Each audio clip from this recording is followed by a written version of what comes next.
In the depths of British Columbia's mountains, a legacy awaited, one I never asked for, one I never knew existed. My grandfather's cabin. To everyone else, it was just a forgotten structure of pine and memory, a relic from a man who preferred solitude to society. But to me, after I learned the truth, it became a mausoleum, a place shrouded not just in mist and evergreen, but in a profound, ancient mystery.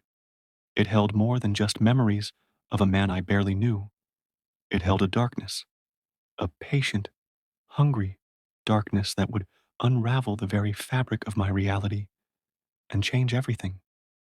The call came on a Tuesday that felt like every other Tuesday, gray and unremarkable.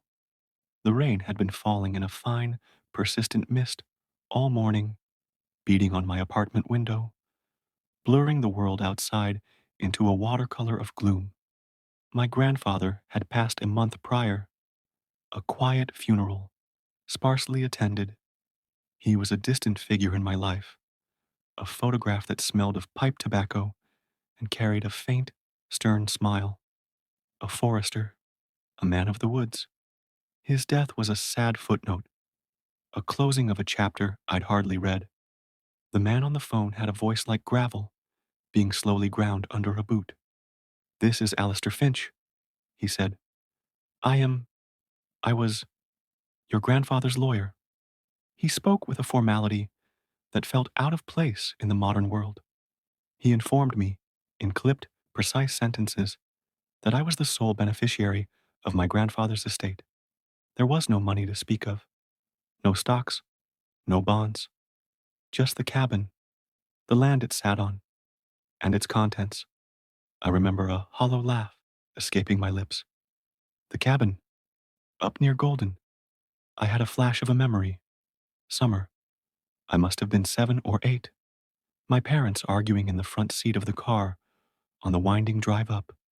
The air growing colder, the trees taller, denser, swallowing the sky. The cabin itself was a dark smudge against an impossible green. I remember feeling small, watched. My grandfather's hand, rough and calloused, on my shoulder. A gesture meant to be comforting, that felt, even then, like a warning.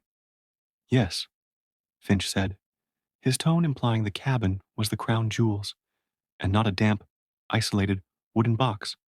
He was very specific. "You are to receive it. There are conditions. You must spend one night there. A formality to take possession. The keys and further instructions are at my office." He gave me an address in a town I'd never heard of, a dot on the map 100 kilometers from the cabin itself. A week later, I was in my car, heading east out of Vancouver. The city's sprawl gradually gave way to the towering majesty of the coastal mountains, and then, as I drove deeper, to the raw, untamed wilderness of the interior. The drive was long, not just in miles, but in feeling. It was a journey backwards in time. The modern 4-lane highway eventually shrunk to a 2-lane road, then to a single lane of cracked asphalt clinging to the side of a mountain. And finally, after turning off onto a gravel forestry service road that the GPS had long since given up on, it became little more than a dirt track. The forest here was a different entity altogether. It was a wall, a living, breathing wall of pine, spruce, and cedar, so dense it seemed to absorb the light itself. The air that filtered through my car vents was cold, sharp with the scent of decaying needles and damp earth. The silence was the heaviest I have ever known. It wasn't an absence of sound. It was a presence, a thick, woolly blanket of anticipation, broken only by the crunch of my tires on gravel and the occasional distant cry of a bird that sounded too much like a thing in pain. I must have driven for 2 hours on that wretched road, my knuckles white on the steering wheel, each bend revealing yet more identical, impenetrable forest. Doubt began to creep in. Had I missed a turn? Was this some elaborate, posthumous joke from a grandfather who never had a sense of humor? Just as I was about to turn back, the trees abruptly parted, and there it was, the cabin. It looked less like a building and more like a growth that had erupted from the forest floor. It was built from massive, dark logs, the chinking between them blackened with age and moisture. The roof sagged in the middle like a tired spine. A stone chimney, stained with decades of smoke, clawed its way up one side. The windows were black, sightless eyes. The porch, a rickety affair of splintered wood, seemed to groan a welcome as I killed the engine. The silence rushed back in, louder than before. I sat there for a long time, just listening to the cooling engine tick. The anticipation I'd felt on the drive was gone, replaced by a deep, primal unease. This didn't feel like an inheritance. It felt like a trap. I forced myself out of the car. The air was frigid, biting through my jacket. I retrieved the heavy iron key from Finch's envelope and approached the porch. Each step on the creaking wood sounded like a gunshot in the absolute quiet. The key turned in the lock with a sound of protesting ancient mechanics. A heavy thunk. I pushed the door open. The smell hit me first. It was frozen in time, exactly as I remembered it from childhood. Old cigar smoke, ingrained deep into the wood grain, the rich, resiny scent of pine wood, and underneath it all, the faint, sweet odor of dust and neglect. Dust motes, like floating ash, danced in the slivers of light that pierced the gloom from the grimy windows. I stepped inside, letting my eyes adjust. The main room was one large space, a living area with a worn leather armchair pointed towards a cold, ash filled stone fireplace, a small kitchenette with an ancient propane stove, and a rough hewn wooden table. A hallway led off to what I assumed was a bedroom, and I shuddered. An outhouse. There was no electricity, no running water. A single oil lamp sat on the table, next to a box of wooden matches. The lawyer's conditions were in the envelope. I pulled out the single sheet of paper. The handwriting was spidery, precise, my grandfather's. To my heir, this place is yours. Its solitude is its greatest gift and its heaviest burden. To truly claim it, you must understand it. Spend one night within its walls. Listen to the forest. Read what is left for you. Then, and only then, will the legacy be passed on. Do not ignore this. It was signed with a sharp, angular signature. A night, one night, I could do that. I had a sleeping bag in the car, some bottled water, protein bars. I'd light a fire, read a book on my phone until the battery died, and leave at first light. The legacy could wait. The place was giving me the creeps. I busied myself with small tasks, a way to stave off the oppressive silence. I brought my gear in. I found a stack of dry wood by the fireplace and managed to get a fire going after several failed attempts. The flames pushing back the gloom and the cold, if not the feeling of being observed. I sat in the armchair, the leather cracking under my weight, and tried to read, but my eyes kept drifting away from the screen, towards the windows. The blackness beyond them was absolute. It felt like being in a tiny, fragile ship on a vast, black ocean. As the afternoon wore on into evening, the feeling only intensified. The fire began to die down, and the shadows in the corners of the room grew long and grasping. The wind picked up outside, a low moan in the trees that sometimes sounded like a voice. My imagination, I told myself. Just the wind. To keep my mind occupied, I decided to do what the note said. Read what is left for you. I assumed he meant the cabin itself. So I began to explore. The kitchen cupboards held canned goods from a decade ago, their labels faded, a cast iron skillet rusting at the edges. Under the sink, a bottle of whiskey, 3/4 full. I took a swig. It burned all the way down, a welcome warmth. The bedroom was Spartan, a simple cot with a thin, moth-eaten mattress, a wooden chest at its foot. I opened the chest. Blankets, smelling of cedar and damp. I lifted them out, and there, tucked into the very bottom of the chest, hidden away as if ashamed, was a book. It was a journal, bound in leather that was cracked and worn smooth in places from handling. It was tied shut, not with a string, but with a strip of faded red cloth, knotted tightly. There was something unnerving about that cloth. It looked old, ceremonial, forbidden.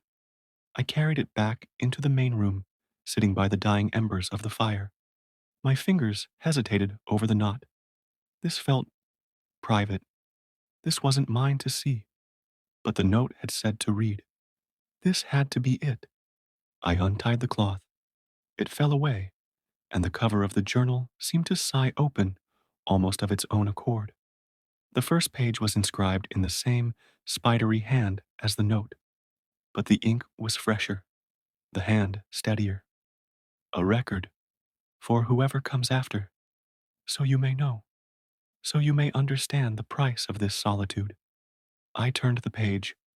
The entries were not dated in any regular way. Sometimes there were months between them, sometimes years.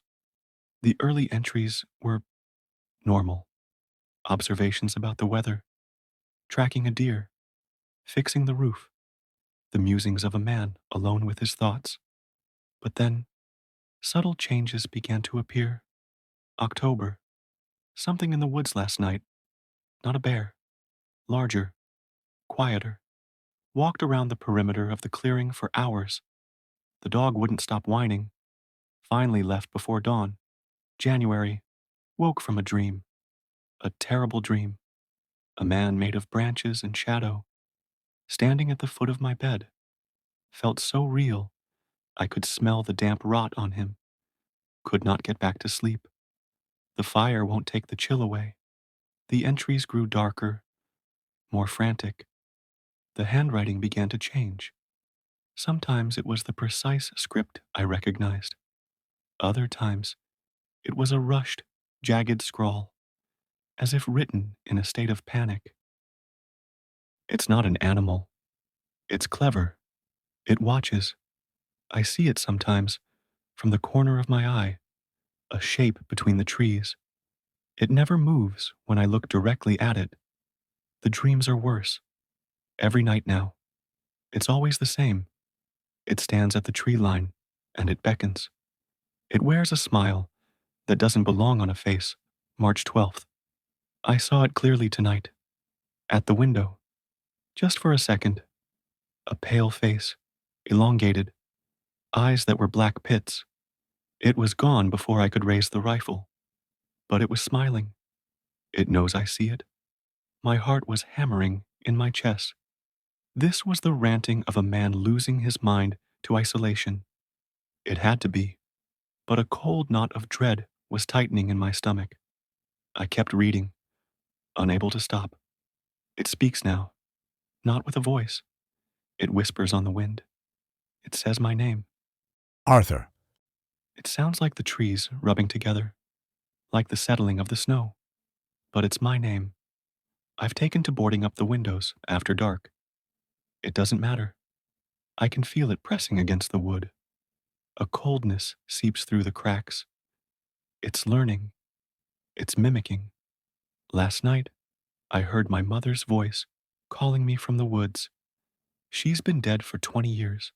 The final entries were the worst. The handwriting was almost illegible, a chaotic mess of ink and desperation. It shows me things. It wears the faces of people I've known. My father, my old dog, Rex. It's a mockery, a cruel joke. It wants me to come out. It wants me to join it. I know what it is now. It's ancient. It's the forest itself. It's the watcher in the woods. It claims this land. The cabin is the bait. The solitude is the hook. It feeds on us. It absorbs us. It becomes us. And then, the last entry, dated the week before he died. The handwriting was suddenly, terrifyingly calm, precise, resigned. If you are reading this, it means I am gone, and it means I have joined it. The cabin is not your inheritance. I am. You've already seen it, haven't you? The man who wears my face. It's my turn to wear the smile. It's your turn to listen. It's your turn to watch. I threw the journal down as if it had burned me. It skidded across the floorboards, coming to rest against the hearth. The fire was dead. The room was plunged into near total darkness. The only light came from the moon, a sliver of cold silver through the window. My breath plumed in the air. It was freezing. The cold felt intentional, malicious. And then I heard it, a sound from outside, not the wind, a footstep on the porch, a slow, deliberate creak of wood. I froze, my blood turning to ice. Every hair on my body stood on end. I didn't move. I barely breathed. I just listened. Silence. Maybe it was an animal, a raccoon, a bear. It had to be. Creak. Another step. Closer to the door. This was no animal. The steps were too measured, too bipedal. I slowly, painfully slowly, rose from the chair. My legs were trembling. I crept towards the window next to the door, keeping to the shadows. My heart was a frantic drum against my ribs. I had to see. I had to know. I pressed myself against the cold log wall beside the window. I could see a sliver of the porch through a gap in the curtains. I took a shuddering breath, and I peered out. The moon was bright enough to cast sharp, black shadows. The porch was empty. Relief, warm and dizzying, flooded through me. It was my imagination, the journal, the isolation. It had spooked me. It was nothing, just the movement. At the tree line, my eyes snapped to the edge of the forest, about 50 feet from the cabin. There was a man standing there. He was tall, impossibly tall and thin. His posture was wrong, hunched and angular, like a mantis. He was dressed in old-fashioned clothes, a dark wool coat, trousers that were too short, exposing pale ankles. His skin was the color of bone in the moonlight. And his face. It was my grandfather's face, but it was wrong. It was a mask. The features were stretched, the smile too wide, splitting his face in a grotesque parody of warmth. The eyes were the worst. They were dark, empty holes, and they were fixed directly on me. He knew I was watching. He had been waiting for me to look. Time stopped. The world shrunk to that smile. Those eyes. This thing wearing the skin of my dead grandfather. It lifted one long, pale hand. Not a wave. A summons. A slow, curling motion of its fingers. Come here. A sound escaped my throat. A strangled whimper. I jerked back from the window, my heart trying to burst out of my chest. I stumbled backwards, tripped over the leg of the table, and crashed to the floor. Panic, pure and undiluted, seized me. I scrambled to my feet, my only thought to get away from the window, from that thing outside. I slammed the curtain shut, then the other. I ran to the bedroom, yanking the ragged blanket down from the cot to cover its window, plunging the cabin into utter blackness. I huddled in the corner of the main room, knees pulled to my chest, listening. Nothing. The silence was back. Thicker, heavier. It was the silence of a predator, waiting just outside the door. I don't know how long I sat there, shaking, every nerve screaming. Minutes, hours. The cold deepened. I could see my breath in the faint moonlight seeping through the curtain edges. I had to look. I had to know if it was gone. It was a stupid, suicidal impulse, but the need to see was overwhelming. I crawled on my hands and knees across the cold floorboards to the front window. I stayed low, out of sight. My hand trembled as I reached up, my fingers finding the rough fabric of the curtain. I took a breath, and I pulled it back just a centimeter, just enough to see out. The porch was empty. The tree line was empty. Nothing. Just the silent, moonlit clearing. I let out a sob of relief. It was gone. It was my mind playing tricks. The stress, the journal. I had hallucinated it. I had to have a face slammed against the glass, right in front of me. It filled the entire window pane. That same pale, stretched face. My grandfather's face, contorted into that horrific, impossible smile. The eyes were bottomless black voids, and it was staring directly down at me. It let out a sound, not a roar, a whisper, but it pierced the glass, the wood, my skull, as if it were being spoken directly into my mind. It was my grandfather's voice, but distorted, layered with the sound of rustling leaves and cracking ice. I see you, I screamed. I scrambled backwards, kicking away from the window, from that thing, until I hit the far wall. I squeezed my eyes shut, wrapping my arms around my head, rocking back and forth like a child. Not real, not real, not real, not real. I chanted it like a mantra. When I finally found the courage to open my eyes again, the window was just a window. The face was gone. I didn't sleep. I didn't move from that spot. I sat there, paralyzed with terror, until the first gray light of dawn began to filter through the curtains. The moment there was enough light to see, I was moving. I didn't bother with my gear. I didn't look at the journal on the floor. I left the whiskey, the blankets, everything. I wrenched the door open and fled. I didn't look back at the tree line. I threw myself into my car, my hands shaking so badly I could barely get the key into the ignition. The engine turned over with a roar that shattered the morning silence. I spun the car around in a cloud of gravel and dirt, and I drove. I drove like all the demons of hell were on my bumper. I didn't stop until I was back on the paved road, then the highway, then back in the city, surrounded by the noise of traffic and people. Normal life.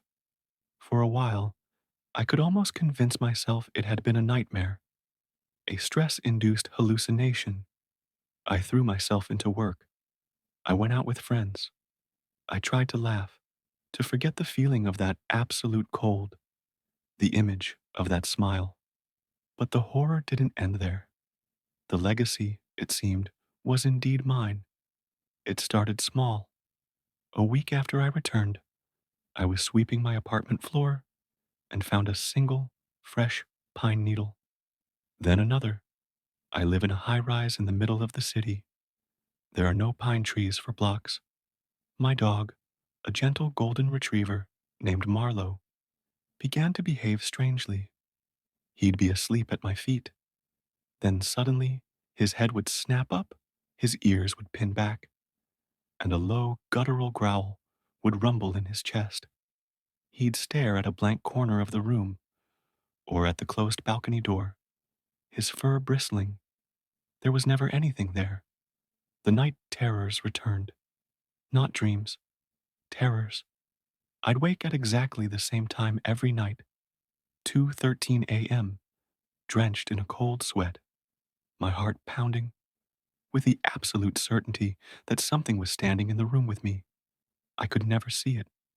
I could only feel it, a presence of immense, ancient malice, and the cold, the same deep, penetrating cold from the cabin. And then, the voice. It was a month to the day after I'd fled the cabin. I was lying awake, staring at the ceiling, dreading the approach of 2:13 a.m. The digital clock on my bedside table flipped over. 2:13. The air in the room grew instantly frigid. My breath misted. Marlowe, sleeping on his bed in the corner, let out a terrified whine and hid his head under his paws. And then it came, from the other side of my locked 12th story balcony door. A tap, light, insistent. I didn't move. I couldn't. Another tap, harder, and then the voice. My grandfather's voice, but warped, wrong, stretched thin over something immense and hollow. It was layered with the sound of creaking branches and dry earth. Let me in, son. I squeezed my eyes shut, pulling the covers over my head. You're not real, I whispered, my voice cracking. I'm cold, the voice crooned. It was right against the glass now. So cold out here. Let me in. It's your turn to watch. I don't know how long it went on, whispering, pleading, threatening, promising. It knew things, things only my grandfather could know. Childhood secrets, memories I'd forgotten. I finally, hysterically, screamed at it to leave me alone. The voice stopped. The cold began to recede. I waited, trembling, for what felt like an eternity. Slowly, cautiously, I lowered the blanket from my face. The room was normal. The clock read 4:02 a.m. Marlowe was cautiously lifting his head. I had to look. I had to know. I forced myself out of bed, my legs weak. I walked to the balcony door, my reflection ghostly in the dark glass. I took a deep breath, and I pulled back the curtain. The balcony was empty, but pressed against the outside of the glass, at eye level, was a single, perfect handprint. It was large, the fingers too long. It was made of a grimy, wet substance that looked like soil and crushed pine needles, and it was smiling. The grotesque, wide smile from the cabin window had been drawn inside the handprint, a crude gouge in the grime. It was gone, but I knew better. This thing, the watcher, it wasn't tied to the cabin. It never was. My grandfather's journal was wrong about that. The cabin was just a place it hunted. This thing is tied to the story, to the bloodline, to the legacy. And now, it's tied to me. That night was only the beginning. It's been getting stronger, closer. The handprints appear on my car windows. I find dead birds on my doorstep, arranged in circles. I hear the whisper in the static between radio stations. I can't live like this. I won't. Next week, I'll tell you what happened when I tried to get rid of it. I went back. I thought I could fight it. I thought I could burn the legacy to the ground. Spoiler, it didn't want to leave, and it showed me exactly what happens to those who try to refuse their inheritance. Subscribe to the Fear Files. Listen, if you dare, and if you ever find yourself in the deep woods and you feel the silence start to press in on you, if you see a shape from the corner of your eye that moves just a little too wrong, don't ignore the signs.